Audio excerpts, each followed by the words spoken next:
So we're here with Cheri Basu from Encinitas, who I've known for nearly 20 years, at least. Right. And it's been a long series of interactions. We've known each other quite well, and so this is a little bit personal for me because I've seen Cheri over such a period of time, and we've both gone through a lot of changes together. She's been wearing the bangle now for about 3 months. Yes. And I'm going to ask you to say your experiences and what you feel. Okay. Thank you. Well, the moment that Nick put the bangle on my arm was incredible. I mean, I felt all this power, this surge of energy, and, you know, I felt like Wonder Woman. It was incredible. That was the first thing I noticed. And I just felt great. It was just this, it was like a battery around my arm, you know. It was just giving me all this energy, and it felt like a missing piece in my life somehow that How long did that last for, do you it think? never left. Really? Until I take the bangle off, it's always there. And you've taken it off how many times? I've taken it off a couple of times. Yeah. You know. And why did you take it off? Well, you know, in the summertime with short sleeves and whatever, the bangle can attract attention. Mm-hmm. And It can? yeah, people always ask, you know, what is it? Oh, it's pretty. You Yeah. know, you get a lot of comments Yeah. on it because it's unusual. And so in a couple of occasions where I needed to interact with people and I didn't want to attract so much attention, I would take the bangles off for like an hour or two. Right. And You know, what did you feel when you took it off? Immediately I noticed that my energy level went down. Mm-hmm. And there's this sense of protection with the bangle. You know, you feel very protected. I just felt the loss of protection, the loss of energy. The bangle feels like it's a missing part. It's like the body has certain requirements, you know, for vitamins or minerals, and it just feels like there was a missing part that the bangle supplied. Yeah. You know, it's like the body is a jigsaw puzzle, and there was a piece that was missing. Yeah, there's this... And the bangle put that piece in. There's this theory that I definitely agree with, that over the evolution of mankind, and animal kind for that matter, there's been an evolving reaction within the electrical body to the electrical fields around us, whether they come from the planets, whether they come from social interaction and earth forces, etc. And we've learnt intuitively and at a very deep level how to interact and benefit by those forms of energy, which I might say aren't measurable as yet by man's limited technology. And what you're talking about, it's interesting when you say, it seems like there's a missing piece that's feeding my body and my mind, as it were. That's very much a form of nutrition that I think our electrical body is integrated with when we're living in an optimum environment. And of course, in the urban environment, in the stresses and anxieties and the sheer magnitude of mental bombardment that we're getting from everyone else's anxieties and desire matrices, we're getting thrown off balance. We're getting weakened, as it were. And I think what you're bringing up is having been the result of those series of influences, and you're finding more yourself as far as your own expression of how you should be. I'll be quiet again, sorry. Keep going. No, you brought up an interesting point, because you talked about nutrition, you know, electrical nutrition, and that's very true. People that know me know I take a lot of vitamins, minerals, herbs, you know. When I go to work, I have a big shopping bag, literally a shopping bag of vitamins and pills. And at work, if anyone wants any medication of all, you know, vitamin whatever, they always ask me, because chances are I'm carrying it. So I take a wide spectrum of health products because I've had health problems for decades, poor health. And so that's exactly what the bangle felt like. It's that there was something in my body that was missing. And in spite of all the vitamins and vegetable drinks and other things that I take, there was something that was missing. And that's why the bangle feels so good. Just feels good. And it has improved my mood. I'm in a better mood. You know, in the past I've had people telling me to lighten up. It's, when you have a lot of hard karma, it's a little sometimes hard to lighten up. But it has been an incredible, the bangle has been one of the two most amazing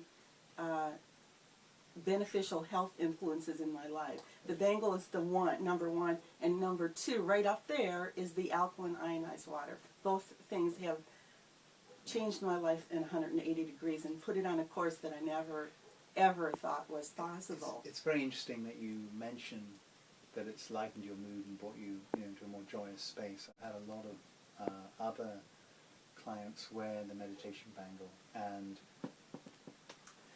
they have said, how much more fun life seems to be. And interestingly enough, there was one lady who wore a bangle and she didn't really notice much, but her husband was emphatic and he said, "Nick, trust me, she's laughing far more, she's more fun to be with.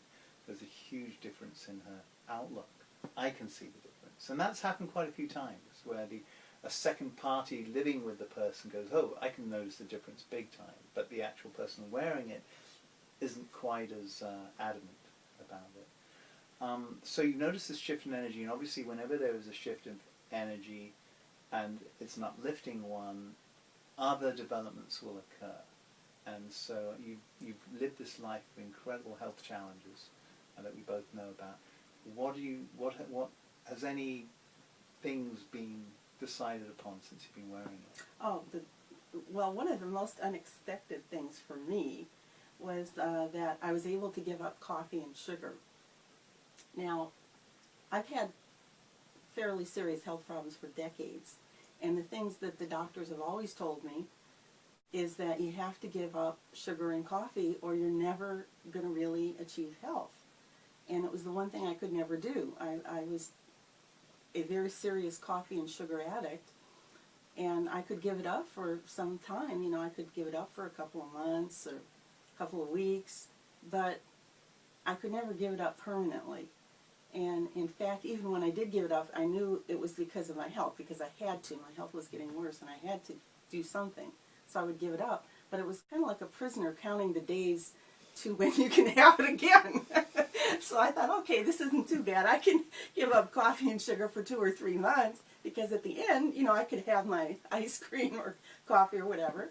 And now I've had a lifelong coffee addiction. I mean, I've been drinking tea since I was maybe 12 years old, and then I started on coffee, I think, when I was maybe 18. But, I've been drinking 4 to 8 cups of coffee every day with tons of sugar and milk in it, Wow, yeah. and people will always remember me as always hunting for a cup of coffee, no matter where I was, We'd be driving down the road and we'd have to stop at a 7-Eleven so I could get a cup of coffee, or someplace, Sure. So it was a very strong addiction, and I've known, it's funny, there was always 2 sides of me.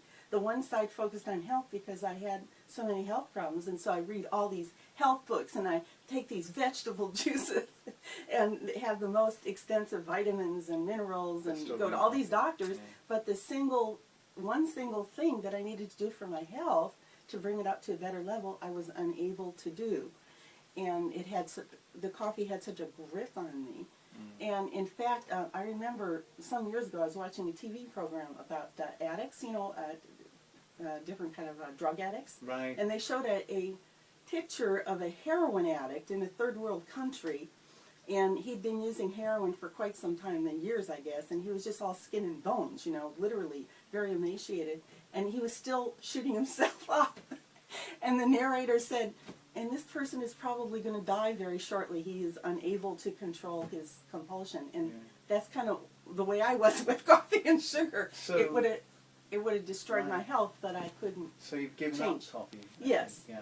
Well, I've given it up again, right. But the difference is a huge shift. The difference is this time I wanted to give it up. Okay, I felt there was something in me, kind of like a body knowledge or something, that kicked in that said the coffee and the sugar is not good for your body. That they Right. recognized that even though I might have enjoyed the taste, it's not good for me. Right. And so when that higher knowledge kicked in, it was like the hold. It's like the addiction hold. And why do you think the higher knowledge didn't kick in before?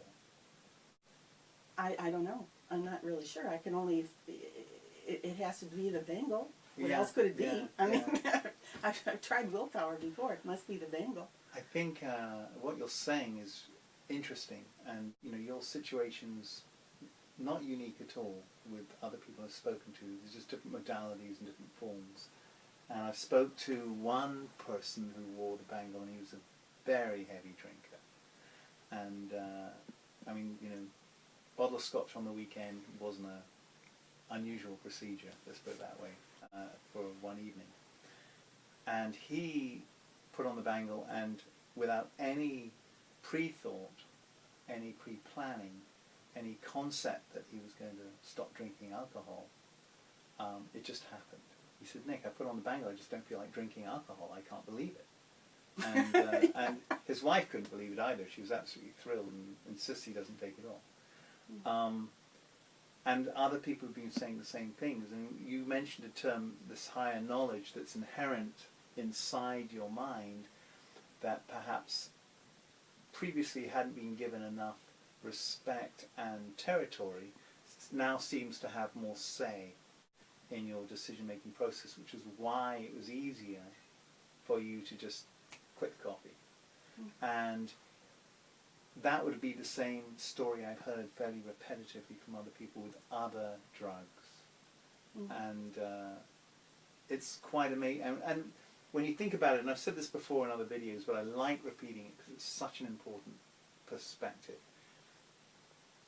When your resonance changes, when the frequency of your electrical body changes, you naturally gravitate towards, if it's an improved resonance, improved frequencies, you're naturally going to gravitate towards more high-minded decisions and conclusions, more spiritual perspectives, more healthy rules of health conduct, as it were. And by natural resonance of the one to the other, I mean, you know, low thoughts, low vibrations, negative activities have low vibratory resonance. High spiritual, idealistic, altruistic, magnanimous thoughts have high resonance. And so I think what you're saying is you're wearing the bangle, you notice your higher mind kicking in, making the decision more clearly without any passive-aggressive counter thoughts, and it's easier to integrate the decision. And you just gave up coffee, and it was easy. And you gave up sugar, and it was easy. I eat a lot of sugar. I never had that reaction with sugar. But I didn't have such an extreme impending need to lessen the sugar in my diet. So perhaps that's why, you know. Anyway, I'll get back to what you're saying, but I just wanted to interact and say that again, as I've said before. It's about, you've changed your frequency. The decision-making process has changed as well, and it's probably pretty exciting. You know? Well, it is, because this is something I could never do before in my whole life, and yet it was so necessary for my health. But you talked about, you know, making decisions. It wasn't even making a decision. It was my body was just rejecting the coffee and the sugar. And the grip that it had on me lessened, you know, which was amazing because up until then, you know, coffee and sugar were the center of my life. It was the first thing in the morning, you know, that I would look forward to and throughout the whole day. In fact, a life without coffee and sugar didn't seem worth living. It was, you know, and in the past when doctors have told me I needed to give it up, there was this horrible realization, like, what is life going to be like without that? I can't imagine what joy you would get, you know, and somehow, like I said, the body I didn't decide it, the body just said, you know, this, you don't need this, you don't want it, it loses that grip, that total grip, and in fact, the few times that I did slip in the last 3 months, where I did slip and go back and have coffee and ice cream, the thrill was gone. It, you know, I enjoyed it, but it didn't have the magic. It didn't taste as good. It just it was something I could easily let go. And now that has been replaced now by other joy. I have a more internal joy now that I don't need to get. Well, let's talk from about food. that. Let's talk about that internal joy. You mentioned earlier, before we shot the video, about, you know, less anxiety, less, Yes. you know. Do you want to embellish on? Yeah, I mean, you know, in these economic times, I had a lot of fear, as a lot of people do, and it didn't help that I was raised by a very fearful mother, so I was always afraid of everything. I was always expecting the worst in every situation. And then, of course, with the present economic circumstances, that only can add fuel to the fire. I mean, at times I was really, really pretty scared. And since I've had the bangle, my attitude has shifted now. I'm more positive and optimistic. You know, I can't always see how the next step is going to go, and life is uncertain. But somehow another opening, if one door closes, another will open. So I'm not as fearful, you know, that which is major. That's huge. That's huge. That you know, because fear and worry take your energy up, and then you're distracted. You can't find solutions. So if you have a big problem, fear and worry is the worst thing that you can do. And if you can get rid of that and be calm and peaceful, that really is the way that you're going to solve the problem. You know? And you mentioned calmness earlier. And of course you meditate. Yes. And is there any story related to that? Just that it's a whole lot easier to meditate now. You know, when you have health problems, it's harder to meditate, and it was always like a chore. You know, you have to force yourself to sit down, and it doesn't help when you had 8 cups of coffee a day and you're so hyper, and you have to sit down and be calm and meditate. Well, you have a straight spine at least. So it became, you know, that chore went away, and there are times during the day that I just literally spontaneously wanted to sit down and meditate, and my meditations are deeper, they're better, more clear. Oh, that's the other thing. The mind becomes more clear. I can clearly see, you know, if I have to analyze a situation, I can see things better now. It's much more clear. It's interesting, when we discussed earlier, I asked you if you went through any shift, any kind of disturbing transition before you got to this very positive state. In your case, you hadn't at all. No. And I thought perhaps it's because you've already been wearing a multi-gem bangle on the other arm for a long time. Yeah. You probably already integrated what you needed to integrate. That could be. It could be. And, you know, I'll tell you an interesting story about the 9-gem bangle, too, because I've been wearing this for, well over 15 years. And I love this. I would never be without this. Actually, when I first encountered the 9-gem bangle, it was the day that I was sick and I had taken off from work. And I went to, a friend came to visit, and the friend said, here, what, you know, he heard that I was sick.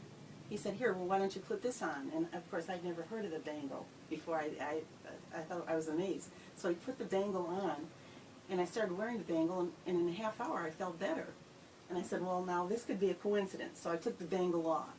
And then in the next half hour, I got worse. And then again, I put the bangle on. My energy level went up, and I got better. And then I took it off after a half hour and got worse. So based on that, I got the 9-gem bangle because I knew that it was effective. And it is. Yeah, and a lot of people do muscle testing, you know, where you put the arm out to see with the meditation bangle, and they're quite surprised how they feel stronger using it.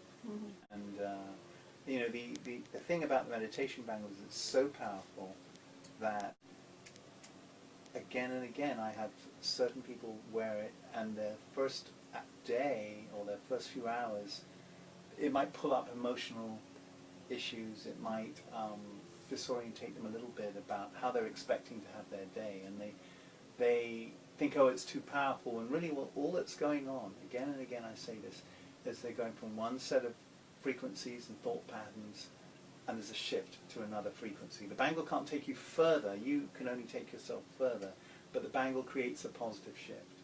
And what you do with it is whether you're going to, you know, set yourself on the high road or just stay where you are, sort of thing. But that's really interesting. So we've covered diet a little bit. You mentioned also other things about diet, how you seem more attracted to... Yeah, that was the amazing thing too. You know, when I got off the coffee and sugar, well, in the past, the many times that I have quit coffee and sugar, you know, there was always this feeling of deprivation, you know, that something was taken away from me, and, you know, a prison sentence that I had to conform to. But this time, like I said, the coffee and the sugar just, the desire sort of went away.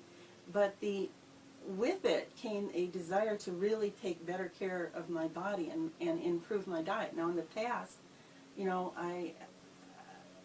I didn't pay as much attention to my diet as I should have. And now I'm gravitating toward more healthy food, you know, much more salad, much more fruits and vegetables. Analyzing, when I put something in my mouth, I analyze, is this nutrition or is it... Filler. Yeah, filler. Yeah. Yeah. So that's huge, and that's huge, because, you know, I've talked to many people. You know, it's funny, I used to have this coffee and sugar addiction, but I know a lot about health. Yeah, right. I mean, I could quote you books on health, I just couldn't do it. Yeah. But now I've implemented more of those things into my diet, you know, the fruits, the vegetables, the salads, Right.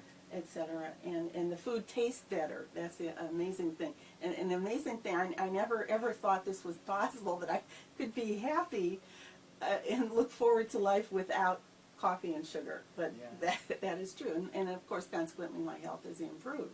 Yeah. But the other thing I wanted to mention too is that I have more mental clarity now, and I plan my life a little bit better because I can see things better, and that's huge. That's really huge. That's huge. Yeah. And it's interesting, a lot of people have health issues because it's just so vibratorily difficult for them to shift from one food group to another, to go from fried foods and heavy starches and salty, over-flavored foods to the simple raw salads with, you know, fruits and mineral-rich foods, etc. Because vibratorily, there's just no magnetic pull to them. Even though their health is screaming out for it, their higher mind is screaming out for it, their body's intelligence is screaming out for them, it's being shut down. They've been brought up with Coca-Cola and sodas and, you know, dead animals and everything else. And it's extremely hard to convey a poignant argument to that type of individual that they are lowering their consciousness, and their consciousness is pulling in darker thoughts because of their heavier diet. In fact, you know, I'm always amazed when I meet these really beautiful people who are really idealistic and their diet is such garbage. I just go, how do you do that? You know, because I know if I ate that, I would feel, you know, pulled down further than they. But they must have a stronger will and a stronger mindset to overcome that lower vibratory influence. But okay, so your diet's improved, your meditations have improved, your outlook has far less anxiety, which is really prevalent in today's homogeneous society, as it were. That's all pretty amazing. You've been wearing it 3 months. Is there anything else you'd like to say? Every person needs this. I can't imagine how you could go through life without this bangle. I mean, you know, getting back to the coffee and the sugar, I just couldn't get the willpower to give it up, you know. And I'm sure, you know, everyone has a set of problems, and I don't care where they are. I think the bangle would help take you to a new level. You know, I don't care how healthy you are or whatever. There's so many adverse influences in the world today, and the world is so toxic. I think the bangle is something everyone should have. They probably all feel more calmer, more joyful, more clear-minded, you know. Thank you very much, Cheri. Oh, thank you. And thank you so much again. Thank you, Nick, for introducing me to the bangle. My life is on a new level.